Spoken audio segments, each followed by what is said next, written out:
Hello, everyone, and welcome to another episode of the Business and Learning Show. My name is Elena Frederick, and unfortunately, my partner in crime, Tammy Munson, is not here. She is in the Ozarks, enjoying time with her family, and hopefully, I haven't gotten an update. So, Tammy, if you are watching right now, I need to know, how is tubing? How is the boating? Did you survive? So please update me, Tammy. Today, I am joined by the most amazing guy I have met in my travels so far, a business owner, and he has like this amazing story of just not even, everyone shares the rags to riches story, but this is more so one of those of strategy to let's help other people. And I love those types of stories, and I love when people are taking their own experiences and helping others. So I really am excited to welcome Andy Hnilo, of the founder of Altura Skincare, here to the show. So thank you, Andy, for being here. How's it going? Good to see you, Elena. Thanks for having me. Thanks for being here. And every time I see you, I see the baseball bats on the wall, and I'm like, go Pirates! You're a Pirates fan, huh? We lived in Pittsburgh for about 12 years, and we got to go to a lot of Pirate games. My kids went to a lot of Pirate games. Honestly, I don't even care what team it is. I just love baseball. My kids played baseball. So yeah, it's like, who cares? Like Tampa Bay Rays, go Rays, so whomever. I'm the same way. That's awesome. I had no idea that you like baseball when we first chatted earlier on the affiliate stuff. I never knew that. That was my life. Yep. Years. Yeah, I told you. I was like, check out the bats. So how was it your life? Did you play? Yes. Yeah. I mean, that's where I strongly believe that the game of baseball is what made me who I am. The coaches that coached me, the teammates that I played with. My dad was the first person to introduce me to the game, and man, I just fell in love. I grew up in the Bay Area, Northern California. Was a Giants fan growing up. My parents would take me to Giants games, and every now and then across the bridge to the Oakland A's stadium and watch A's games as well. But I mean, I grew up watching Will Clark, Kevin Mitchell, man, who else? Matt Williams. Jeez, I mean. I keep Don Robinson. I'd go on and on. I mean, but the thing is, it was just, I mean, it just the game. I was just trying to emulate the players that I saw on the field, and I was obsessed with baseball, obsessed with all sports in general, but baseball specifically. And my dad, every Sunday after church, he'd take my brother and I out to this little park, and he'd throw to us, and we'd put our little baseball pants on, our Giants gear, one day. To hopefully be playing, for the Giants, but that was pretty cool because down the road, I got an opportunity that was pretty cool. But we'll touch on that later. But yeah, baseball is pretty much what, between discipline, between working well with others, being able to, be accountable, work ethic, be on time, be early or you're late, all that's, I mean, the discipline, the consistency, the routine, work ethic, working well with others, taking direction well, failing a lot. I mean, you fail 7 out of 10 times, you're in the Hall of Fame in baseball. I mean, you're hitting 300, which I didn't even hit 300 it wasn't even a career 300 hitter, but, and so that's just a testament to, dealing with failure and just, being persistent and resilient, and then just finding a way to get back, and then hopefully succeed at the next at bat. But sometimes you'll go 0 for 12 on a 3-game series over the weekend, and then you got Monday, maybe a Tuesday game, and then a whole week to decide to sit on that 0 for 12. I mean, there's a lot of mental strength involved with that game, and it's like I'm addicted to it. Love it, miss it. That's awesome. That's we love enjoying it, and or we love watching it. Of course, we love enjoying it. We love watching it, and I love what you said about you can fail 7 out of 10 times, but you still make it to the Hall of Fame. So it just goes to show you of how hard, the level of difficulty, and it's kind of funny. Baseball became a thing in our family a couple of years ago when my boys started playing. And oddly enough, I was in the hospital in labor, and the one was at his final game. My husband's like, they're almost done. We got to wait to see if they win before you come to the hospital. Oh, wow. I was having the baby. So yeah, it's an interesting story, but my kids, Yeah. they really love baseball, and and you're right, it teaches them so much, and just, you know, every day going to practice and suiting up, and the one coach, Parker, kind of, my one son, he kind of really attached to him like a grandfather, and he loved him. The coach, when we left, he's like, I'm gonna miss Parker. He's like, I don't usually get attached, but I'm really gonna miss Parker. Wow. And Coach so said I that? really love it. Coach said that to him? Yeah. That's awesome. Yeah. Parker must be Yeah. special. I mean, that doesn't happen too. I mean, that's cool. That's cool. It means Yeah. he definitely saw something in him or impressed him along the way. I mean, dealing with failure, I mean, that's important early on. I really strongly believe that. And just finding a way to bounce back early on, you know, dealing with that failure. I mean, you're not going to win every single time as far as participation trophies. I mean, personally, you know, I just, you got to take that L. You have to learn how to take that L and then bounce back, find a way to, you know, it'll make you work harder. It'll definitely make you stronger. And it's more satisfying that way, in my opinion. So, yeah. Right. So I have to ask, do you think that level of learning determination helped you then when you had your accident, and then you went into this like healthy living, I need to change my life and I'm going to help others? Oh, yeah. I mean, as far as, I mean, I definitely wasn't complaining. I was really excited just to be alive. I mean, period. Yeah. I mean, people don't survive accidents like that. And so I was in a weird way kind of giddy and excited to get back and bounce back and see if there was a possibility for me to get back in better shape than I was before the accident. The small amount of people that I told that to thought I was crazy because I was really banged up. But I mean, I didn't really. It was just a little challenge, you know. I mean, I was very just, and it's still in that state of like your body, that fight or flight, that cortisol response to that stress that I just went through. It lingered around for. I mean, it was there for, it had to be a week, 2 weeks or something. It was a different mentality. It was probably just the way of that. One of my nurses was a former Marine. He's like, you know, keep in mind that you're walking out of a hospital right now. He's like, any day that you can walk out of a hospital, you know, it's a good day. And so like that really, I had perspective before, but I mean, that set the tone for the recovery right there. And so when I went home and my parents were, they took off, I mean, I didn't want to sit around. I found a way. I didn't want to go outside and start. I knew my ankles and my knees and my elbows weren't banged up. So I was able to walk and kind of jog, but that wasn't smart because my jaw was wired shut and we didn't want to shake that area up, and the scar tissue and obviously the fragments of the bone that we're getting pieced back together and hopefully going to be able to grow back. So running was an option, but I did actually run about a month and a half later. I just wanted to see if I could test myself on Runyon Canyon. Oh, I forgot that you're not from LA. Have you ever been to Los Angeles? I have never. I have always wanted to go. I've got my sister, when she was there, she got me a picture of Hollywood. The sign, it's on my bucket list.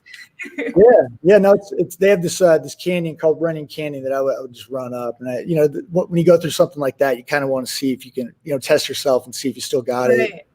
Yeah. So, yeah, lo and behold, just, you know, staying consistent with the routine and just immersing myself in information, that so much information that's available out there to all of us, right? And so when it's out of necessity, you'll go to any length to just find a way to accelerate the healing of scarring, circulate scar tissue, bring a lot of blood flow to the surface of the skin to hopefully mitigate some of the scar tissue and get it out of the system. I would do a lot of different exercises, lymphatic drainage. I just became really, really passionate about removing impurities from the system because of all the CT scans the CT scan, a lot of x-rays and antibiotics that I was on in my recovery. So in doing that, and also researching skincare ingredients and just adding my own little creative twist, and then also checking results daily throughout the day. I mean, everything down to the hour, and then going on that walk at night when the sun set, so the scars or the sun wouldn't bake in my scarring. I mean, everything had a schedule, you know, throughout the day, and it was fun because I was seeing results, you know, like about a week into it. I would, you know, anything to get that swelling down. That was kind of an eyesore to me, and you know, just I was definitely self-conscious about that. So it's, yeah, I mean, it's one of those things where if it's done out of necessity, you'll, and go to any length to find a way to heal as quick as you can. I don't know if you've been in a situation like that or if anybody in your family has, but it's, yeah, it's intense, but at the same time, it's a weird combination of that and gratitude and excitement to find a way to get back quick. Yeah, and I think one thing for like our viewers that are watching that don't know you is you, before the accident, your career was in modeling. It was in, as trying not to insult the industry, but I mean, it really was like your looks were everything. And if you didn't have that, you were nothing. You wouldn't get booked for a job. You wouldn't be doing anything. So that, that was really important to make sure to get that back. And I love how you went from, wow, this worked for me, and now let's share it with others. And you created an entire company, and I always forget which way, it's always backwards. Over my shoulder here is part of their products for now. How did you actually go from this testing and everything to creating a company? Oh, well, it was, it was never intended to be a company. I mean, looking back, it was almost kind of like, I knew I had something that worked, but I also knew I had a tolerance for really, really intense, the ascorbic acid content in it was double. I wasn't throwing things together, but I would eyeball things as far as tablespoons, teaspoons, half teaspoons, things like that. But I didn't have a formula down. I didn't know any of that going into it. Cost of goods. But I had a very, very non-negotiable as far as sourcing. I mean, it was when you're sourcing for yourself, if you have the money, you want to get the best. And I saved a little bit. So I definitely made that a priority as far as sourcing ingredients that I felt were the best for healing the skin. But it was just pretty much just, it was definitely like a creative outlet for me. I mean, I had an existing mask going in, before the accident that I was, when I was in the entertainment industry, I didn't tell anybody about it, but every Sunday night I would do like a little bentonite, kaolin, kelp powder, and Rasul clay mask. And I'll never forget, I had a couple roommates, and the kelp powder everybody would give me a hard time about it. They knew you were using it. Oh, for sure. Yeah. It's like, it was a 3-story condo and on Bloomfield Street in Toluca Lake. Yeah, Ron, bless his heart. I mean, he had going down there, mask on, making eggs, sweet potato, the most elaborate meals. Just, it definitely had you knew when I was cooking, and you knew when I had a mask on, that's for sure. So it's, but yeah, just going into it, I knew I had that base of a product, but a way to kind of heal the skin, but because I knew the circulation that was going to create the blood flow to the surface of the skin to hopefully to mitigate the swelling. And then I was hoping that the scarring and the abrasions would heal, but I didn't really know. I just felt that would put myself in the best chance to heal and accelerate the healing the quickest. But I started just experimenting with pearl powder. So I had that little base, but then started experimenting with pearl powder, colostrum, a lot of other ingredients that didn't work. I would isolate certain areas around my face and body. It sounds weird, but I would. And also, I had a lot of scarring from road rash on my side and different parts of my body. I had 7 broken ribs as well, so I was a little banged up on this side too. So I had places where I could experiment to see if there's any activity, or it's one of those things where it wasn't just blood flow. It was softness, it was smoothness, soft smoothness, pretty much the same thing. But also you would see the circulation accelerate to the surface. Obviously the skin is a little brightened. I remember you mentioned that, how the mask is a little intense, and which it can be alarming. We definitely get some emails every now and then about that, but that's what I want. You want to get those stagnant capillaries around your face. Right. It felt good though. It's intense, but it really felt good. I was like, ooh, let's do that again. I know. I'm like a 5 time a week guy right now with the mask. Right. Yeah. Congestion around the eye area and just underneath, with dark circles, whatever you may have. I swear there's nothing. I mean, we hear things as far as like bug bites, infections, let alone scarring. I mean, it just Ooh, I never thought of the bug bites. We have fire ants from hell here, and I'm so bit up by fire ants. I never thought of putting that there to help it quickly heal. Are those that the is red awesome. ones that are like this big, probably like ½ inch? Yeah, they're Big bodies. Yeah, I saw those over the weekend with my dad. Those are aggressive. They're intense. When they bite, you know it hurts bad, and then you blister in that spot. And yeah, it's pretty intense. And speaking of your dad, I was watching on your Instagram. You look exactly like your dad. I'm starting to think that too. It's pretty cool. Like from a profile, it's pretty cool. It was funny that it was on you, and I believe your sister, and like the camera turned. I'm like, oh, that's definitely Andy's dad. Yeah, he just left. I'm bummed. That was pretty fun having him here. He was here for a few days. Just drove because he's getting a little stir crazy at home with obviously with the pandemic and everything that's going on. But it was so good to see him. That's my best friend. Yeah. Absolutely. Yeah, he did. It seems like you guys have a great relationship. And like you said, like, playing baseball with him as a kid. And so I got to know, like, what does he think about, his son, the baseball player, entertainer turned business owner? Well, it's interesting. I mean, it's cool to chat with him on a different level. I mean, because he was in marketing for a while for Fujitsu and a lot of other big companies, and I was, I really believed that I was going to make it as a ball player and also in the entertainment industry. And I did well in both of those, and I had very good careers in both of those industries. I'm right where I'm supposed to be, but it's different though. It's pretty cool just to have really good. Because I still look up to him, obviously, just, briefcase on the way to work in the morning, give my mom a kiss on the way out, coffee. Like, it's so cool, I always wanted to be like that. And just to run a business and to be having those conversations with my dad and other people that are friends of mine too, that are successfully running businesses and working for companies. I mean, I was in a very unpredictable industry with baseball too. I mean, even if you sign, let's say, independent baseball, you're making $850 a month, living with host families, and that's $850 a month. I mean, in PBJs on the road, taking 7 to 12-hour bus rides, maybe even longer sometimes. I mean, you got to love the game. And so I was making more money at Abercrombie at that time, believe it or not. I mean, I didn't really pursue it that much after. I didn't get drafted. I had a draft party and thought I was going to get selected and wasn't selected. And so I moved down to LA and just kind of I didn't want to live at home, but I always loved LA.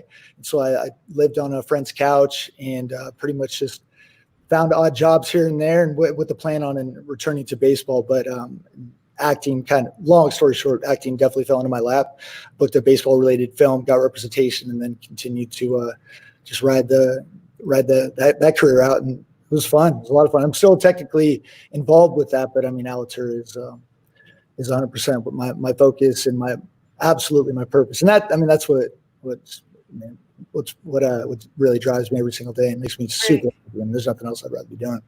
I love that. I actually, my mom makes fun of me all the time and always brings it up, especially like when my own kids do it to me. So when I was growing up, and I still have, that little inkling in the back of my head of like, you should still do this.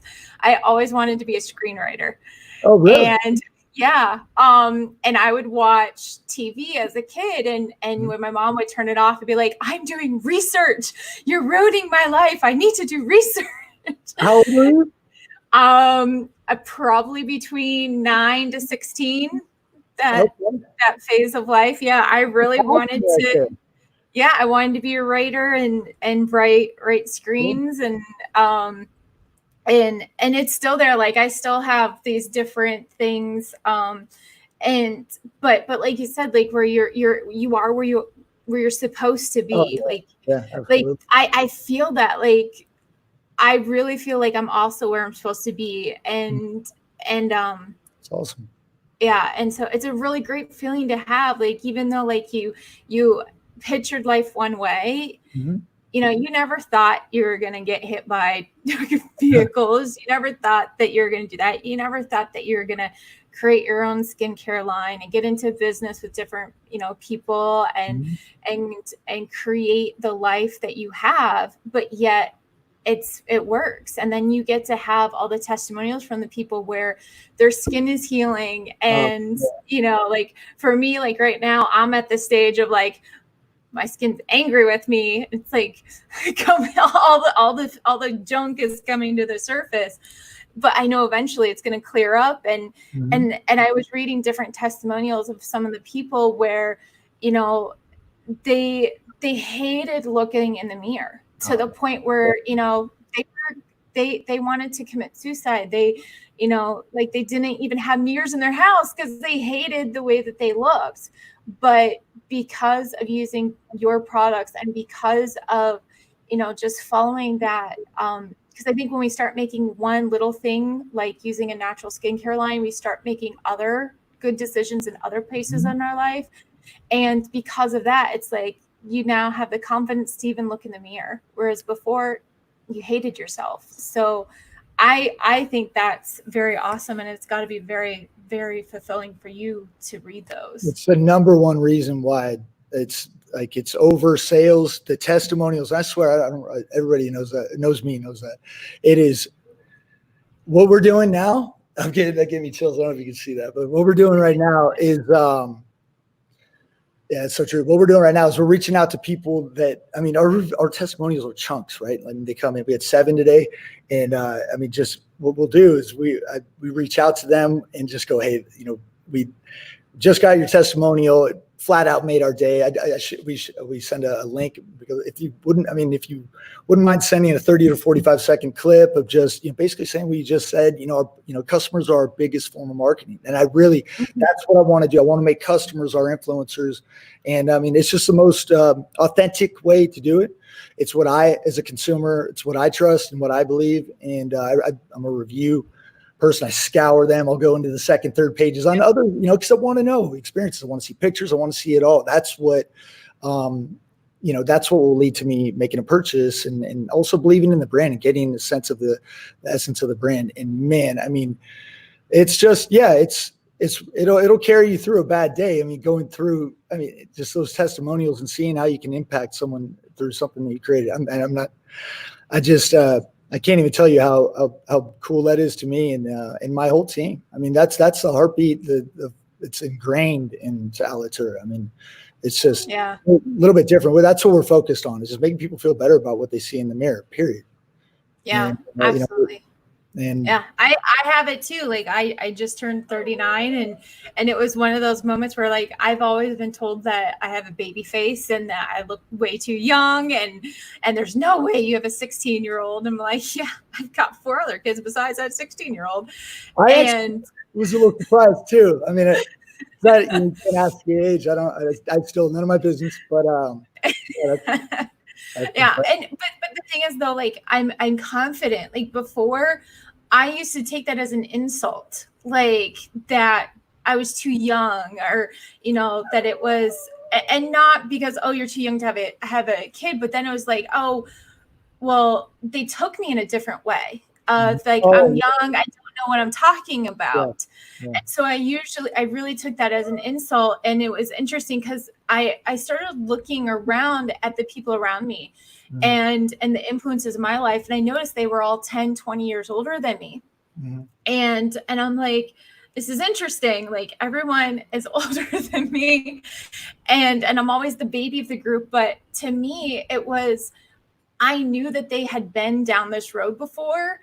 And I'm a true believer, if the wheel's already invented, you don't need to reinvent it, just improve upon it. Right. So I like to take their experiences and their journeys and you put them to my life in order to then not have to like redo it. Cause like, I'm not, I don't want to have to, like, I want to be, I was even, and I'm kind of circling back here. The other day, my son and I were in the car and we were talking about things. I'm like, all right, so what is it you want to be in life? He's like, I don't know. I'm only 14. I'm going to be a kid. I'm like, cool, but we need to start thinking about it. You know, Yeah. we need to start thinking about it. And whatever it is you want to be, let's figure out what is it that you need to do. If you want to be a firefighter, then great. Let's, go to the firehouse. Let's talk to them. Let's see what you need to know.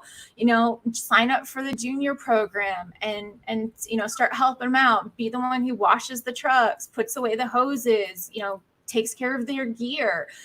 Start doing these things. And he's just like, I don't need to know this thing. And I'm just like, Carter, if I knew what I knew now when I was your age, just think about where I would be. If I had connected with the people that I'm connected with now, even just 5 years ago, that have really inspired me and educated me and motivated me, just think about where we'd be. Like, we want to, I'm still thankful for the journey that we went through because it made me who I am.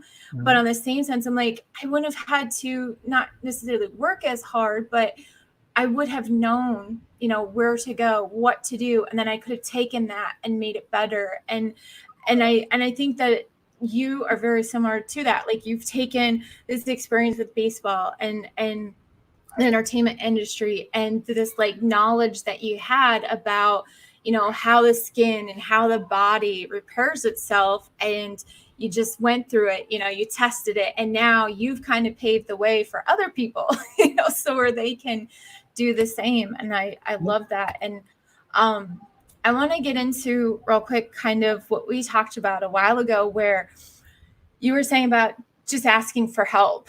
And I think that's one thing that a lot of people who are young, like my son, it's, I can figure it out. I've got time to figure it out. But I feel like you really have known that as an entrepreneur, as a business owner, you don't know everything. You can't know everything. Yeah. And you were saying about just asking for help. So I'd love to hear more about just how you knew and why you didn't try to do everything yourself. Well, I mean, the thing is, Elena, I just recently started exploring that because I didn't really early on. I would say towards the end of 2019 is when I really just started reaching out and just going, hey, man, I need some help. Like, hey, what would you do? Just throwing situations out because I was hesitant. A lot of my friends, everybody's busy, and you don't want to. I was hesitant because I didn't want to bother them or bother anybody, especially if they're an executive. Jeff Sinelli at Witch Witch, very good friend of mine. Carissa Bodnar, they're busy people. But the thing is they'll make time. All you have to do is ask. The thing, I just wish I would have done it sooner. And just, typically, the thing is business owners, we're excited. It's always, for the most, I can't speak for everybody else, but just me. We been through a lot of situations, negotiations, mistakes, certain decisions that we made that actually turned out to be very good calls that were, 50-50 or 51-49 that you don't really, it's neck and neck. You don't really know which one to go with. And so there are a lot of different situations that many of us have been in that we can shed light on and give tips. And so, yeah, absolutely. Towards the end of last year, it's just because I enjoyed it also. There's a part of me that really enjoys doing a lot of different, having my hands in a lot of different parts of the business. And so, and also creating the products and creating the logo and really everything. I did the copy on the bottles and everything. So, but it's what I love. It's what I eat, breathe, and sleep. It's first thought in the morning, last thought before I go to bed. Like, hey, this is it's like a child.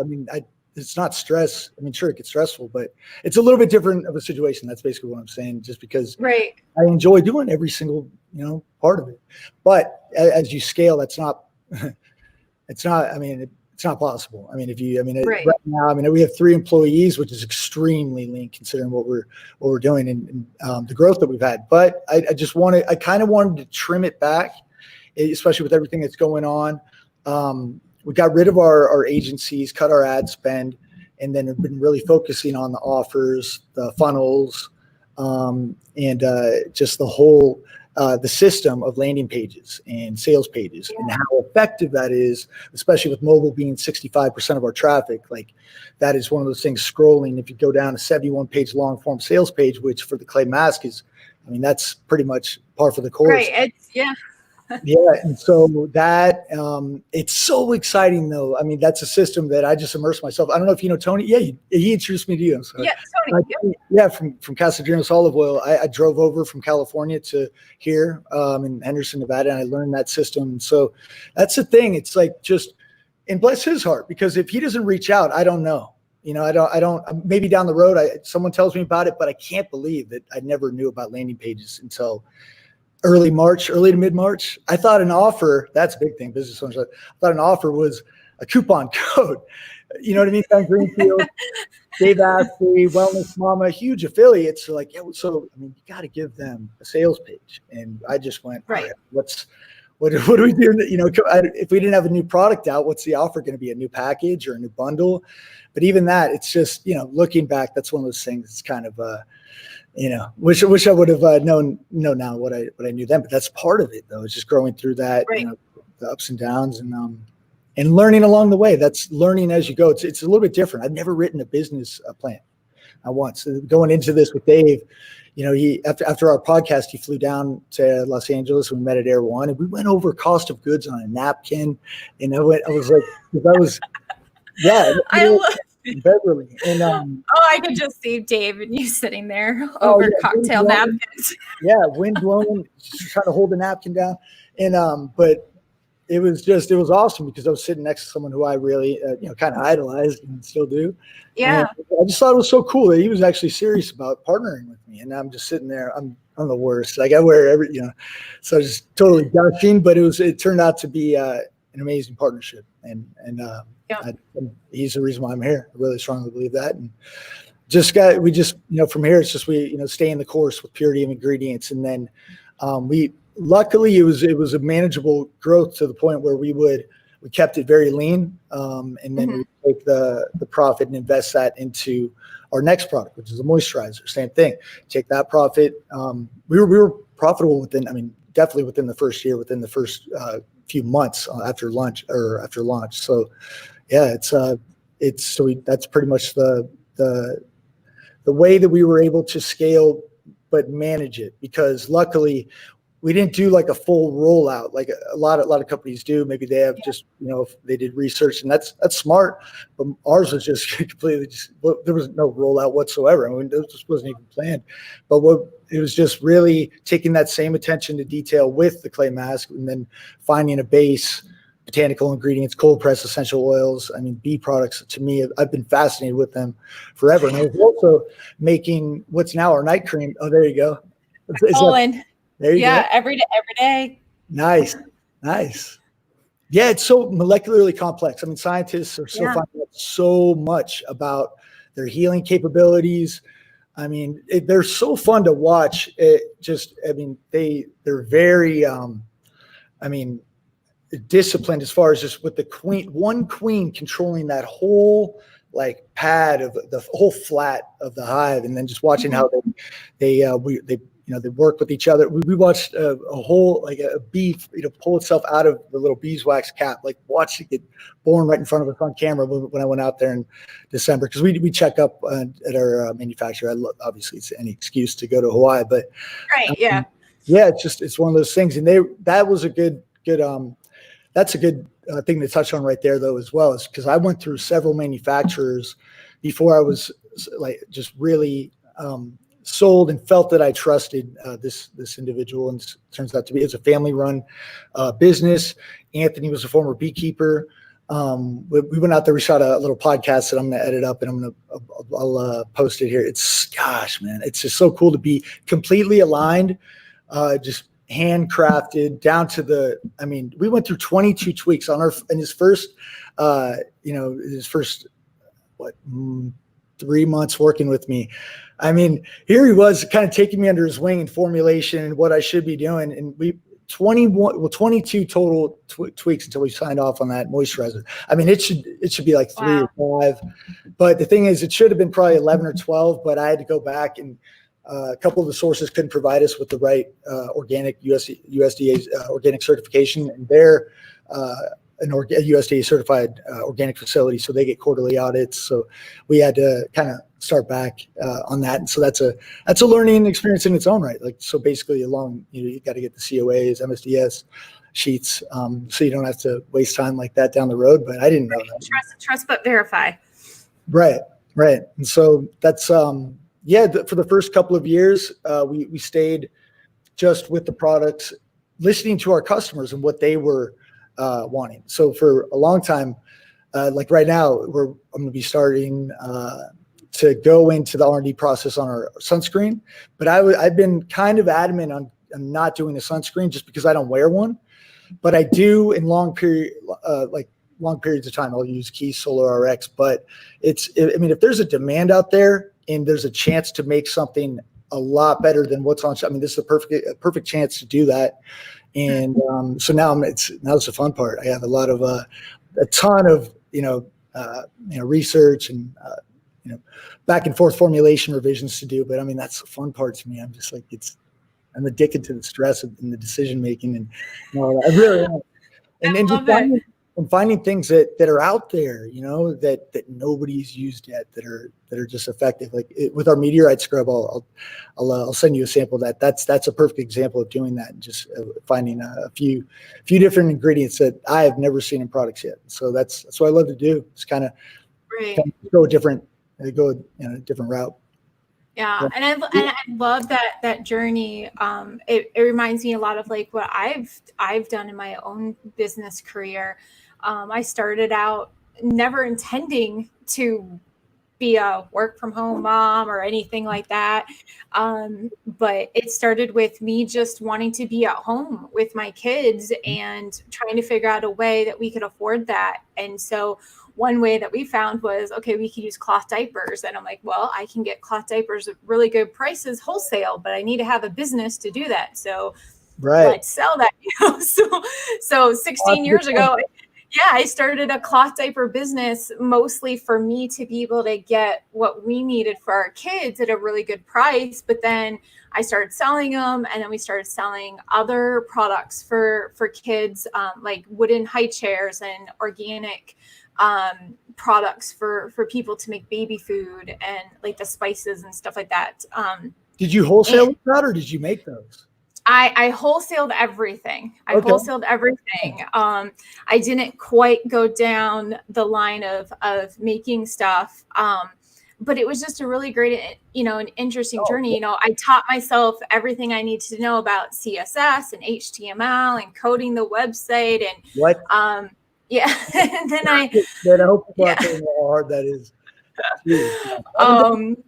And I had a banking background, so like doing the books, like it's kind of funny. Like people make fun of me because tax time. I'm like, yes, woohoo! Let's do year end. Let's reconcile. Like I'm a total geek when it comes to that. But what you said though before about being, part of you wanted to do it and loved doing it, but there was probably this really small part that felt like you needed to do it because you couldn't ask for help because you were here, they were here, and why would they help you? But once you did ask, then you're just like, why didn't I do that earlier? So I feel like that's an important lesson is people need to ask because like you said, like I love it when people, send me a message and they ask stuff. I had a call the other day and it was about something completely different. And then we went in this whole other thing and we helped her create her business name, her tagline, her intro, like for her, like the top of the page. And she's like, where did that come from? Like, I really don't know. It just happened. But it would have never happened had she not even just, by the way, I'm doing this, and had she not asked, we would have never been able to go down that route. And same thing with you, had you not talked with Dave, you would have never gone down that route. Had you not talked with the different advisors and coaches and just asked, like freaking just ask, then, just think, where those roadblocks were that they helped you through. Would you have made that same decision? Would it turn out the same way? Would it have gone as smoothly as it did or did not do? really helped redefine like which direction you're going in. So I think that's really important for anyone listening. Ask other people that are in the industry that have been there, done that, who have, people that you admire, even if you think they're too big for you. Sometimes people may not respond, but most times people do. They're happy to help. Right. And it's like you said, sometimes you feel yourself, like I'm sure you just kind of came alive in that creative process of coming up with her tagline, coming up with her name and different, logos. And now you find yourself with a pen in your hand. You're like, no. I've been there. And it takes you back to when, you were doing it yourself for the first time. And so that's, I remember when we were talking about it, it's like, man, that's part of the fun of it as well. It's just kind of just retracing some steps and because there are so many different situations that we've all been in as business owners that we can shed light on and just, give tips to hopefully help somebody else out that before they, make a similar mistake or give somebody a tip to, really kind of pop and explode a little bit. And so, yeah, there's a way to do it. There's definitely a way to do it. I think the biggest thing though, for me is just having, right now, it's such a big financial thing. Like everybody, not everybody, a lot of people a lot of marketing gurus are focusing on the 5, 10x million, all this stuff. It's like, man. And then that's to me, just in my opinion, you have people coming up focused only on the money. It's like, let's focus. Focus on the passion, pay attention to the things that excite you. Maybe, if you can, this is just what I wanted to do. Sure, money is important.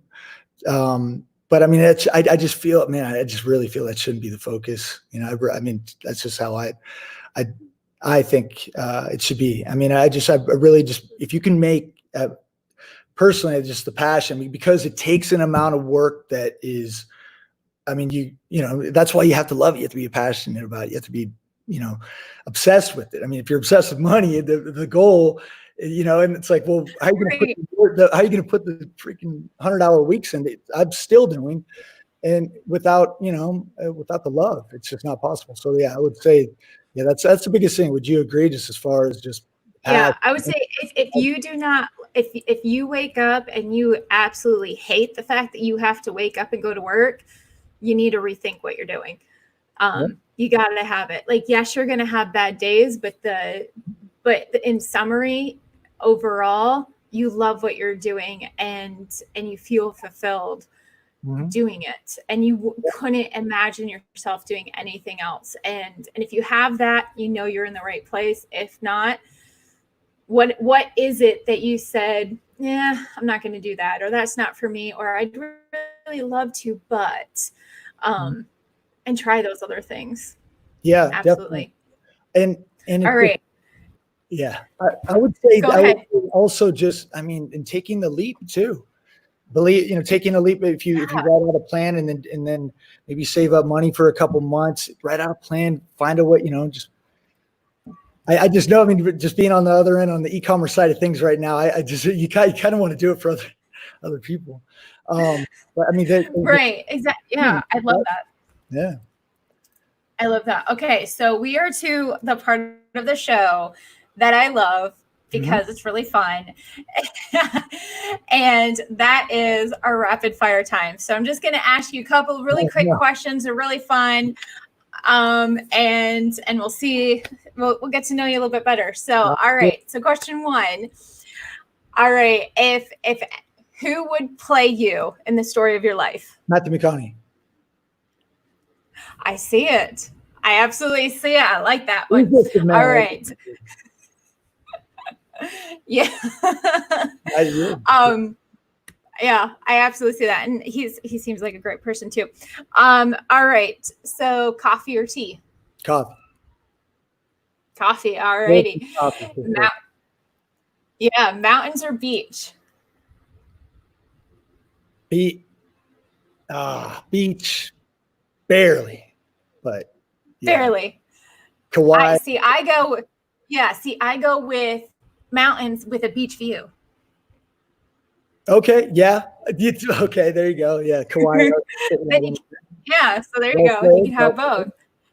Yeah, you can have both. All right. Do you have a favorite podcast right now? Joe Rogan, hands down. Joe Rogan. Awesome. Yeah. Awesome. All right. Hold on. Getting a couple more questions here. So one of the things that here at Business and Learning we love doing is supporting small businesses such as yourself. So do you have a favorite meal from a local restaurant? Doesn't have to be local to you, but it needs to be a non-chain small business restaurant. Oh, absolutely. Geez. Okay, I have two. And they're in Los Angeles. One, India's restaurant, the Green Coconut Curry Lamb. I mean, it got to a point, it's unbelievable. It got to the point where like the management would come to on deliveries and go, you should come in sometimes. It was always late at night, but I'm telling you, unbelievable food, the nicest people. India's restaurant in Silver Lake, Los Angeles, California, if anybody's a fan of Indian food, and get that with the naan, add garlic, cilantro, cheese, and jalapeno, and the little naan, dip it in the coconut curry. Unbelievable. Let's see. And then the second one would be Pizza Boy out of Glendale with their broccoli crust pizza. So, I mean, it's a great question, by the way. I'm a food guy. So, I mean, I'm going to get into it pretty deep. But let's see. I'm trying to think if there's anybody else. I know I'm missing one. Bel Campo does a very good job. I really like what they do. The smaller business, but I forget her name. Bel Campo, Belcampo, 2 words, Los Angeles. They're from Wairika in Northern California, and they do it right. Grass-fed, grass-finished beef. Small business, but they should be bigger. I hope they pop. I think they are. So, I mean, they're unbelievable. I could keep going and going. I'm a food guy. So, I mean. All right. We'll have to get a list from you, and I'll have to get one. So when I make it to LA, I'm like, all right, I know where I'm eating for breakfast, lunch, and dinner for the next week. I got you. Awesome. All right. Last question. Sure. If you could be a family member in any TV sitcom, what would it be? Oh, that's a great question. Modern Family. Modern Family. I don't know which family I'd be a part of, right? I mean, maybe hop between them all. What's that? Yeah, that can work on that show. Let's see. I mean, Modern Family. That'd be fun. That's the one that comes to mind right now. I'm trying to think of. Yeah, I don't know. I don't watch much TV, but Modern Family would. Yeah, I guess Modern Family. Yeah, I don't either, but I would love to have hung out with all the girls of Facts of Life in the boarding school. I don't know that show. All the Facts of Life with Tootie and Blanche. Oh wait. And okay, yeah. Was Blanche the one? It's an old show. Yeah, I'm talking with the big blonde hair. Yeah. Of course. Yeah, I watched that. That's like the Golden Girls years, all that, like. Yeah, back in the day. Yeah, I love 70s, 80s, early 90s TV. You love Wonder Years, right? Saved by the Bell. All yep. 90210, the original one. Oh, yeah. All that fun stuff. So very cool. Awesome. Well, I thank you so much for having you here with me, just talking. Like I feel like I've known you for a really long time. We've only just met. I feel very connected. Thank you. And so everyone, Alitur.com, you got to check out their skincare. It's seriously insane. I always forget which shoulder. It's over here. I've been using it for about 5 days, and honestly, my skin is completely different, and I absolutely love it. And I love everything that you stand for, and the fact that you go to the manufacturers, you take those extra steps, you make sure that everything, if it's not good enough for you, you're like, it's not good enough for anyone else. I don't care how much you're going to pay me. If it's not good enough for me, it's not good enough for you, and we're not doing it. So I love that. And I love that your honesty and vulnerability with, I didn't even know what an offer was. So I absolutely love that. So thank you so much for being here. And again, everyone check them out. Hey, thank you so much, Elena, for having me. And I feel the same way about you. I mean, you've been super sweet in this whole process of me learning the affiliate game and everything. You've been super helpful and generous with your time. So happy to do it. I love doing these, as you know. And so, yeah, if I can help in any way, anybody in the group, just please reach out. I'm here to support. Awesome. Thank you. All right.